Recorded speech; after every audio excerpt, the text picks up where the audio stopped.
Bay Area's best kept secret might actually be Richmond. And the reason people don't realize that is because they're only seeing one version of the city. In this video, I'm going to show you what it's actually like to live here. And by the end of the video, you'll be able to know whether you should consider actually living here or not. Most people believe if they don't live in Oakland or Berkeley, their commute's going to be a problem. But Richmond is one of the few East Bay cities where that's not really the case. And that's where Richmond starts to shift for a lot of people. You're not as far out as people assume. With the Richmond BART station at the end of the line, you get direct access into San Francisco without needing to transfer. And Del Norte BART gives you another option depending on where you live.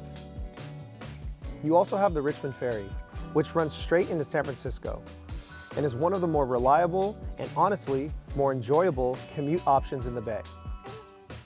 And from a driving standpoint, you've got Interstate 80 running along the city, 580 cutting across towards the Richmond-San Rafael Bridge, and roads like Richmond Parkway, which make it easier to move through the area. And depending on where you work, there are also commuter shuttle pickups around major transit points, like BART stations, and along main corridors in nearby areas like El Cerrito and Berkeley that a lot of tech employees use to get into San Francisco or down the peninsula. And for a lot of people, having multiple commute options is what ends up making this area work long term. So when you start looking at all of that together, you're not really sacrificing access by being here. You're just getting more flexibility in how you get around. When people think of Richmond, outdoor lifestyle usually isn't the first thing that comes to mind, but there are a few reasons why people should reconsider. Richmond has over 30 miles of shoreline, which is something you really don't see in many East Bay cities, especially at this price point. At Marina Bay, you've got the Bay Trail running along the water, where people are out walking, biking, and even windsurfing. Point Isabel is one of the largest off-leash dog parks in Northern California, and it's right on the water with views of the Golden Gate Bridge. You've got Keller Beach for direct shoreline access, and Miller Knox Regional Shoreline. Then just a few minutes inland, Wildcat Canyon gives you hiking trails and ridgelines that feel completely removed from the city. So instead of having to leave your area for outdoor lifestyle, it's built into the way Richmond is laid out. One of the biggest mistakes people make when it comes to Richmond is assuming that it's all the same. Because in reality, Richmond is one of the most diverse cities on how it feels block to block, and where you end up living completely changes your experience. East Richmond Heights is one of the few areas in Richmond where you can get hillside views similar to Berkeley or the Oakland Hills, but at a completely different price point. You're right along the edge of Wildcat Canyon, so a lot of homes take advantage of that elevation, whether it's views of the bay, the canyon, or both. Most of the homes here were built in the 60s or 70s. Pricing typically ranges from around the high 700,000s to about 1.5 million, depending on size and updates, which is relatively accessible compared to other view neighborhoods nearby. And even though it feels more tucked away and residential, you're still just a few minutes from BART and the main parts of town. As you come down from the hills, North and East Richmond is where a lot of buyers start looking when they're trying to get into the market without compromising freeway access, schools, walkability, and neighborhood feel. This area has a lot of history. It was built during World War II, when Richmond was a major shipbuilding hub. Average home pricing is around the mid-600,000s and can go up into the 800,000s depending on size and condition, making it one of the more accessible entry points in the East Bay. You're also close to the Highway 80, 23rd Street, San Pablo Ave, and BART access. So it's a pretty convenient location day to day.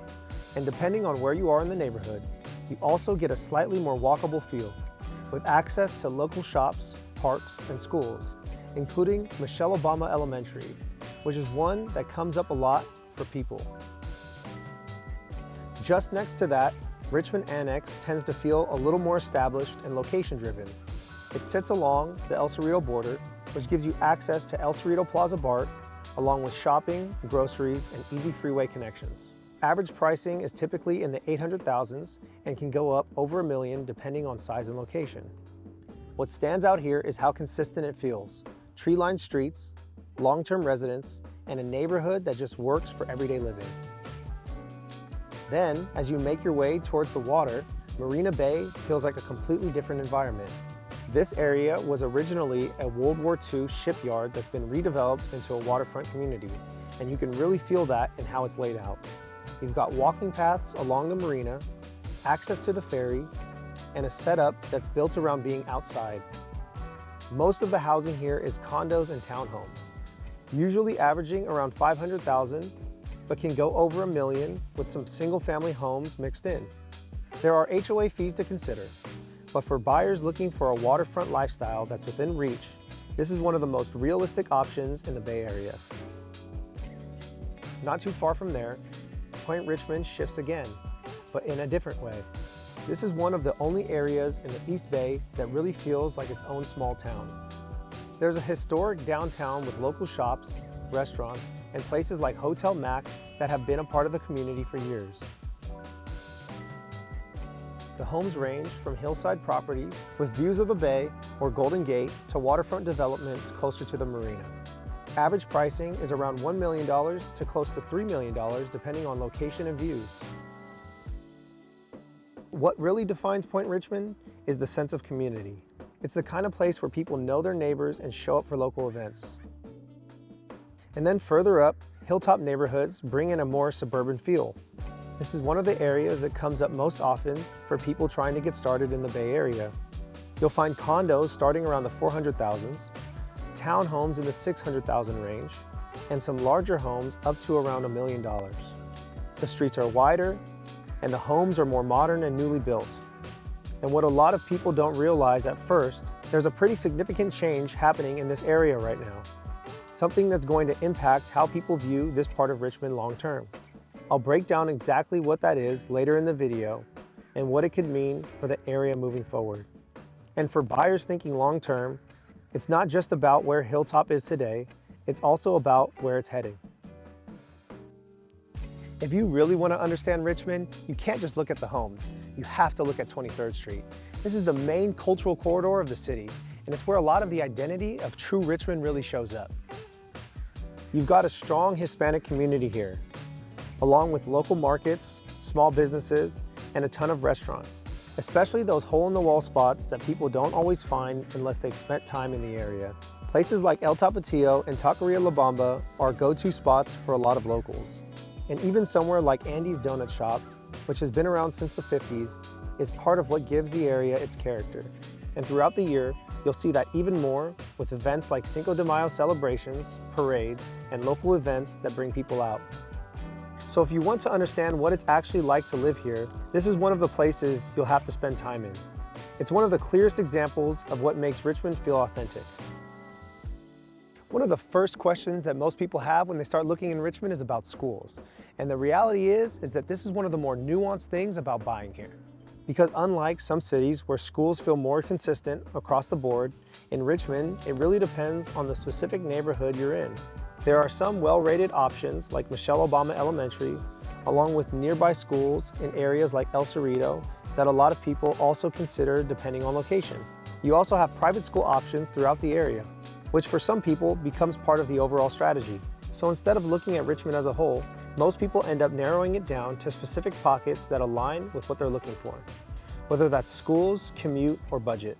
And that's really how this part of the decision gets made. Richmond didn't develop the same as other East Bay cities, and that's one of the big reasons why it feels so different today. Its roots are in World War II shipbuilding and industry, which is what shaped a lot of the housing, layout, and overall feel of the city. But now, you're starting to see a shift, and this is where things get interesting. Earlier, I mentioned there's a big change happening in Hilltop. This is what that actually looks like. The old Hilltop Mall area is being completely reimagined into a large-scale mixed-use development. Instead of a traditional mall, the plan is to bring in hundreds of new residential units, along with retail spaces, restaurants, and community-focused areas, essentially turning it into more of a walkable town center style environment.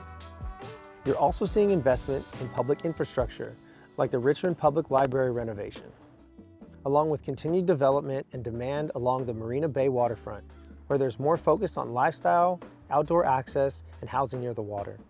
So what's happening in Richmond right now isn't just surface level change.